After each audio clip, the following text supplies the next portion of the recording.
Victoria ಆಸ್ಪತ್ರೆಯ ಶವಗಾರದಲ್ಲಿ ಕಳೆದ 28 ವರ್ಷಗಳಲ್ಲಿ ಹೆಚ್ಚು ಕಮ್ಮಿ 40,000ಕ್ಕೂ ಹೆಚ್ಚು ಅನಾಥ ಶವಗಳಿಗೆ ಶವ ಸಂಸ್ಕಾರ ಮಾಡಿರುವಂತಹ ಒಂದು ಬೆಳಕು.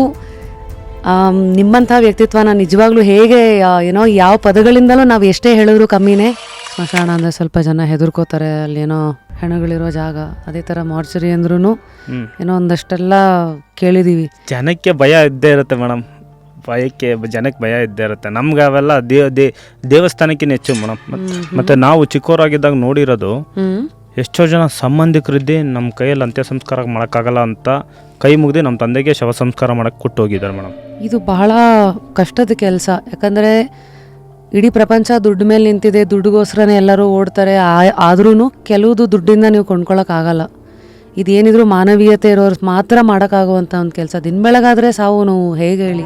ಕೆಲವೊಂದು ಕೊಳೆತ ಶವ ನೋಡಿದಾಗ ಅಲ್ಲಿ ಯಾರೂ ಬರಲ್ಲ, ಸಣ್ಣ ಪುಟ್ಟ ಹೆಲ್ಪ್ಗೂ ಬರಲ್ಲ. ಮನುಷ್ಯ ಚೆನ್ನಾಗಿದ್ದಾಗ ನೋಡೋಕ್ಕಷ್ಟೇ ಚೆನ್ನಾಗಿರ್ತೀವಿ ಮೇಡಮ್.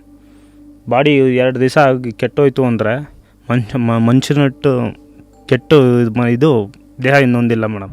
ಕರೋನಾ ಬಂದು ಎಲ್ಲ ಬದಲಾಯಿಸ್ಬಿಡ್ತು. ಸೊ ಕರೋನಾ ಟೈಮಲ್ಲಿ ನಿಮ್ಮ ಲೈಫ್ ಹೆಂಗೆ ಬದಲಾಯಿತು? ಅನಾಥ ಶವಗಳ ಸಂಖ್ಯೆ ಏನಾರು ಹೆಚ್ಚಾಯ್ತಾ? ಏನೇನಾಯಿತು ಮೇಡಮ್? ತುಂಬ ತೊಂದರೆ ಆಗೋಯ್ತು ಮೇಡಮ್. ನಮಗೂ ಭಯ ಆಗಿದೆ ಮೇಡಮ್. ನಮ್ಮ ತಮ್ಮದಿರೆಲ್ಲ ಈಕೆ ಎದ್ರುಕೊಂಡು 1 ತಿಂಗಳು 2 ತಿಂಗಳು ಕೆಲಸಕ್ಕೆ ಬಂದಿರಲಿಲ್ಲ. 30-35 ವರ್ಷದ ಹೆಂಗಸಿನ ಶವ ನೇಣು ಹಾಕೊಂಡು ತಿರೋಗಿದ್ರು. ಅವ್ರ ಶವ ಅವತ್ತೇ ಪ್ರೆಸೆಂಟು ಪೊಲೀಸವ್ರ ಮುಂದೆ ನಾವೇ ಕಟ್ ಮಾಡಿ ಇಳಿಸಿದ್ದು. ಅವತ್ತು ಮಲಗಿದ್ದಾಗ ಒಂಚೂರು ನನ್ನ ಎದೆ ಮೇಲೆ ಬಂದು ಯಾರೋ ಕೂತಿದ್ದಂಗೆ ಆಯಿತು ಮೇಡಮ್. ದೇವರು ನಮಗೆ ಅಂತ ಒಂದು ಇದು ಜೀವ ಕೊಟ್ಟಿದ್ದಾರೆ ಮೇಡಮ್. ಅದಾಗ ಅದೇ ದೇಹದಿಂದ ಆಚೆ ಹೋಗೋವರೆಗೂ ವೆಯ್ಟ್ ಮಾಡಬೇಕು ಮೇಡಮ್.